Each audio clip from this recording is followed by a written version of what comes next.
오신 거 후회하십니까?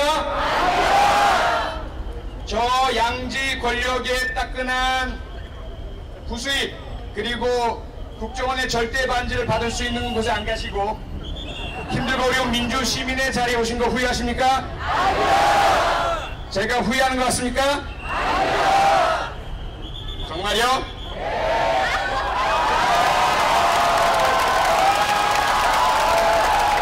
후회하고 있다며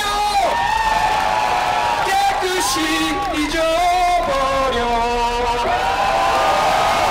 바위로 오려낸 것처럼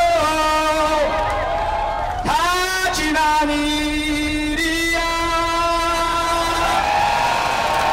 후회하지 않는다며 소중하게 간직해. 언젠가 웃으며 말할 수 있을 때까지 너를 둘러싼 그 모든 이유가 견딜 수 없이 너무 힘들다 해도 너라면 할 수 있을 거야. 할 수가 있어. 그게 바로 너야. 굴하지 않는 보석 같은 마음이 있으니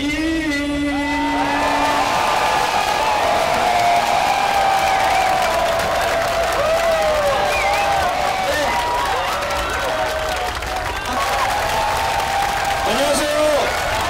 안녕하십니까.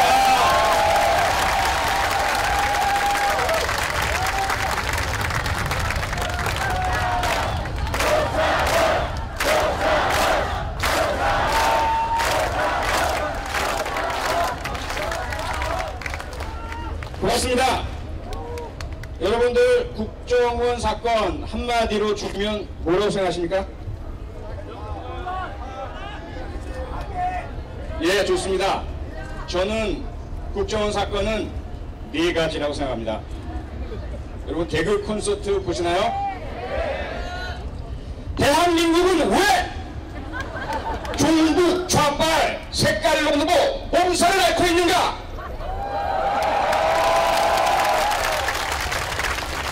대한민국은 왜 국정원 불법 선거 개입 사건 경찰 검찰 수사에 권력의 외압이 작용하는가? 대한민국은 왜 총체적 불법 선거라며 시민들이 이렇게 많이 나와 계시는가? 대한민국은 왜 국가정보원이 국가의 기밀을 외부로 유출하는가?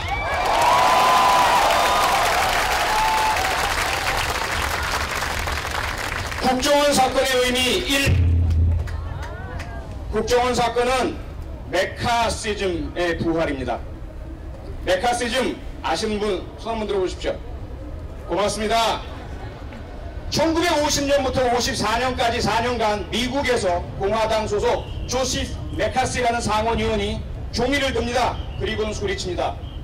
이 안에 미국에서 활동하는 공산주의자들의 명단이 다 들어있다. 그 시간 이후로 이 사람은 정부를 비판하는 정치인, 지식인, 예술인, 학생, 심지어 군인, 공무원까지 무차별적으로 고발합니다. 4년 동안 미국이 몸살을 앓습니다. 공산주의자 때문에 나라가 망할까봐. 그런데 그 4년 동안의 몸살 끝에 밝혀진 공산주의자의 숫자 몇 명인지 아십니까? 빵입니다. 0. 이 사건에 대해서 미국 공화당의 양심적인 의원들은 공개적으로 양심 선언을 합니다. 자유는 결코 독재자의 방법으로 지켜질 수 없다.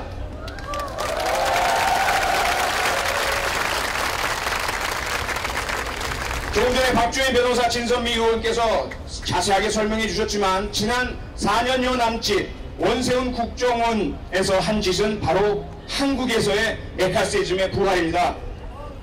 저를 포함한 정부나 대통령에 대해서 조금이라도 쓴소리를 하는 사람은 종북이라고 낙인 찍습니다. 그리고 교사단체, 노동단체, 시민단체, 심지어 야당, 헌법에 의해 설립되고 법에 의해서 인가된 공적인 정당까지도 내부에 적으로 규정했습니다. 국민을 반으로 갈랐습니다. 우리 순진하고 순수한 이웃들이, 가족들이 정부에 비판하는 이웃과 가족을 향해서 빨갱이 종북이라고 손가락질하고 인터넷상에서 입에 담지 못할 욕설을 퍼부어대고 있습니다. 국가를 반으로 가르고 이미 남북으로 분단된 것만도 서러운데 대한민국 남쪽에서조차도 종북 좌빨과 수국 골통으로 반으로 나뉘어 있습니다. 이것이 다 누구 때문입니까?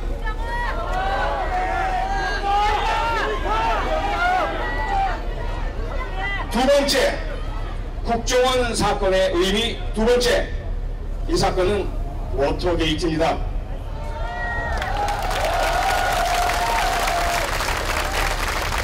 죄송합니다. 아닙니다. 워터게이트 정도는 갖다 붙이지도 못합니다. 워터게이트가 무엇입니까? 1972년 역시 미국 공화당 닉슨 대통령이 재임에 도전할 때 분명히 여론조사에서 월등한 우위를 점하고 있으면서도 불안했습니다. 그때 민간인 5명이 야당인 민주당의 사무실이 차려진 워터게이트 호텔에 도청장치를 설치하려다가 경비원에게 적발당해서 경찰에 체포됩니다. 그 사건은 국민의 여론에 아무런 영향을 미치지도 못하고 선거 전략에 아무런 영향을 미치지도 못합니다. 왜? 미수에 그쳤으니까요. 그런데 문제는 이런 범죄를 왜 할까? 이 민간인 5명이 경찰은 합리적인 의심을 갖게 되죠. 누가 이 사건으로부터 가장 큰 이익을 볼까? 누구겠습니까? 공화당과 닉슨 대통령이겠죠.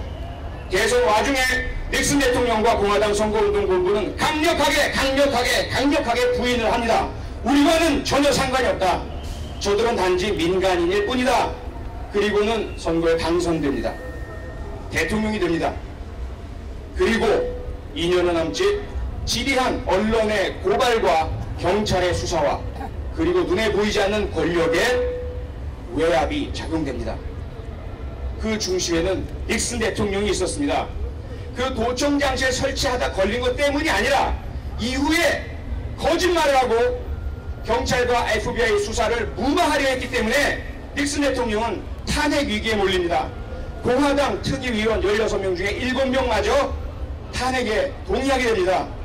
그래서 탄핵이 결정되는 그날 닉슨 대통령은 탄핵되기 전에 사임을 하게 됩니다. 이것이 워터게이트의 핵심적인 사실입니다. 대한민국 제18대 대통령 선거에서 벌어진 일, 워터게이트랑 비교가 되겠습니까?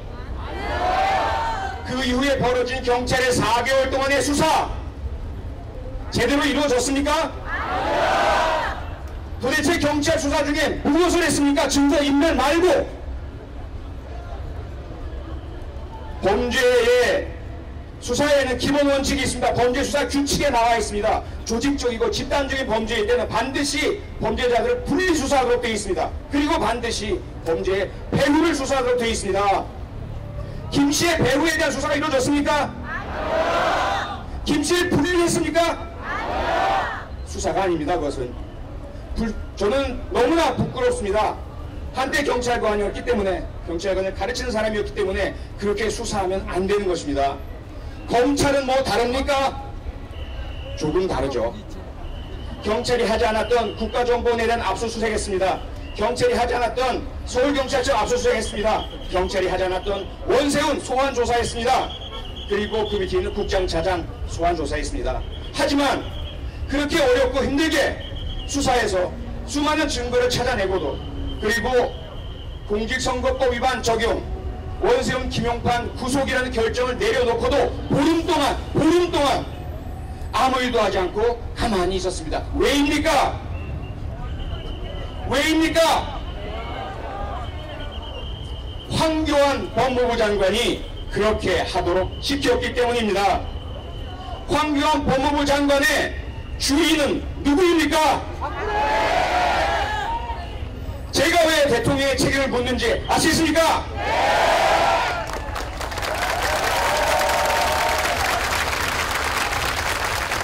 저는 사실 여러 번 공개적으로 칼럼도 쓰고 글도 남겼습니다. 박근혜 대통령도 피해자일 수 있다. 박근혜 대통령도 대선 유세 기간 중에 또 TV 토론에서 민주당과 문재인 후보를 성폭력범이나 쓰는 수법을 쓰는 파렴치한으로 내몰고 아무런 근거 없이 허위 사실로 국가정보원을 끌어들여서 여당과 여당 후보에게 흠집을 내고 이익을 보려고 하는 흑색 선전을 하는 그러한 존재들로 비난하면서 책임지라고 했던 그 발언들, 실제로 본인이 그렇게 알아서 했을 수가 있죠. 실제로 밑사람으로부터 잘못 보고를 받아서 그렇게 했을 수가 있죠. 그렇지 않습니까? 그랬다면 어떻게 해야 합니까? 그랬다면, 피해자였다면 어떻게 했어야 합니까? 이미 6개월이 흘렀습니다. 6개월 동안 그분이 사과를 했습니까? 자신의 발언이 잘못되었음을 인정했습니까? 이 사건의 진상이 철저히 밝혀지도록 경찰과 검찰의 엄정한 수사를 촉구했습니까? 모든 대통령은 취임 때 선서를 합니다. 헌법 위에 손을 얹고 선서를 합니다. 선서의 내용이 무엇인지 아십니까?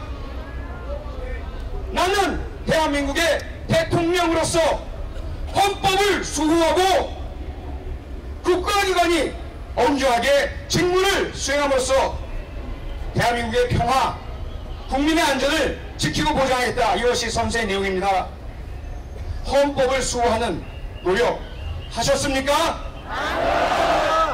오히려 헌법에 나와 있는 국민의 투표권, 헌법에 나와 있는 엄정한 정의의 발견, 헌법에 나와 있는 우리 국민들의 주권, 민주공화국임, 이런 부분들이 오히려 훼손되지 않았습니까?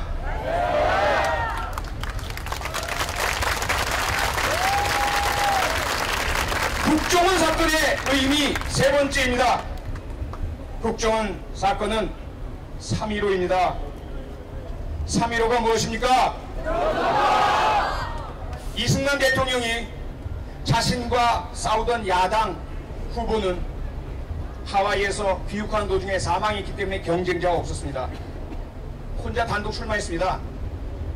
그런데 왜 부정선거를 일으켰을까요? 자신과 함께 나라를 통치할 부통령이 야당 출신이었기 때문에 무수한 어려움을 겪었습니다. 야당 출신 부통령 후보가 되지 않도록 자기를 신처럼 모시는 이기붕이라는 사람이 부통령이 되도록 하기 위해서 조직적이고 전국적인 부정선거를 저지릅니다. 내무부를 동원하고 경찰을 동원하고 조직폭력 깡패들을 동원했습니다. 이에 반대하고 항의하는 학생들과 시민들을 폭력 무력 진압했습니다. 김주열 학생이 마산에서 경찰이 쏜 최루탄을 눈에 직접 맞고 사망했습니다. 3.15는 결국 무엇을 일으켰습니까? 4.19는 대한민국 헌법 전문에 나와 있습니다. 대한민국 헌법 전문에는 대한민국은 3.1운동의 정신을 이어받은 임시정부의 적통을 잇고 4.19 혁명 정신을 이어받은 그런 대한민국이다 하는 내용이 적혀 있습니다.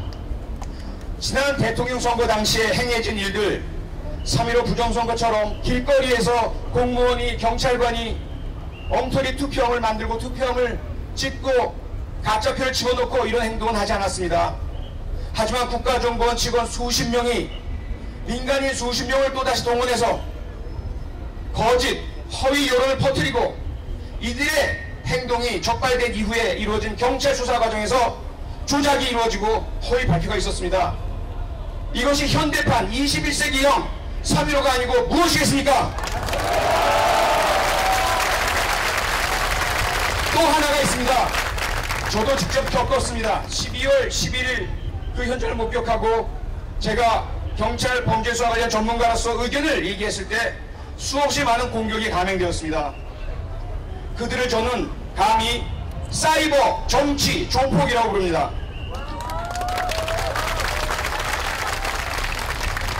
이 사이버 정치 조폭들은 은거하는 장소들이 있습니다. 어딘지 다 아시죠?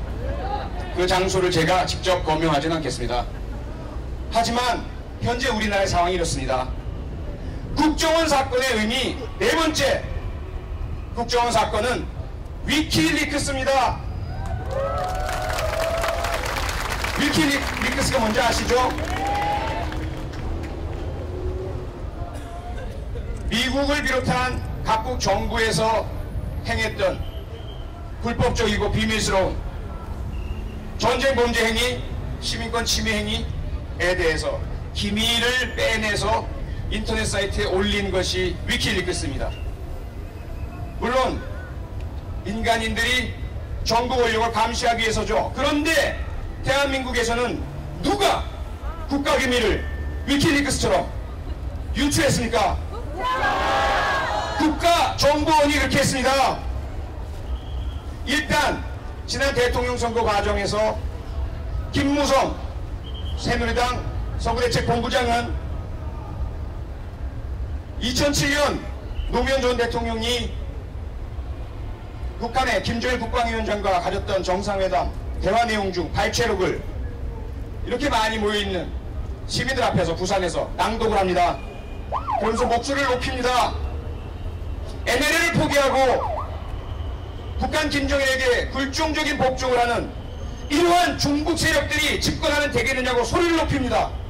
눈물을 쏟습니다. 선거에 영향을 미쳤겠습니까? 안 미쳤겠습니까?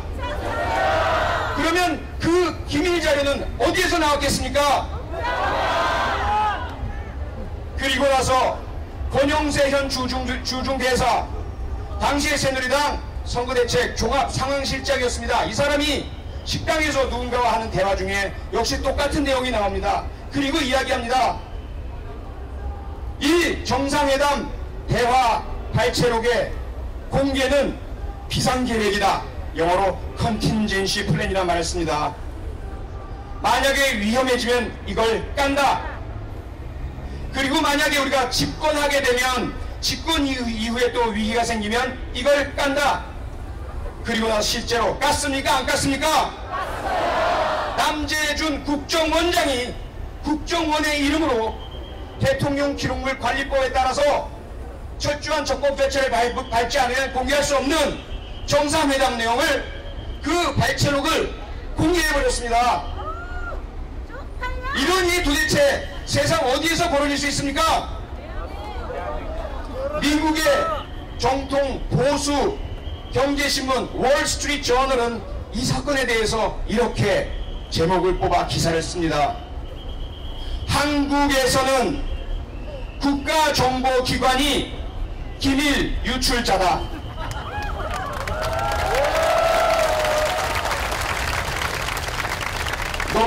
너무 부끄럽습니다. 이래서 제가 국정원 사건은 네 가지라고 말씀을 드리는 것입니다. 워터게이트도 아니요, 메카시즘도 아니요, 3.15 부정선거도 아니요, 위키리크스도 아니요, 이 네 가지를 모두 합친 것보다 훨씬 더 심각한 20세기에는 총칼과 군대를 동원해서 권력을 찬탈하는 것을 쿠데타라고 불렀지만 21세기에는 사이버 전쟁과 심리전을 이용해서 권력을 찬탈하는 것을 쿠데타라고 부릅니다. 21세기형 쿠데타입니다.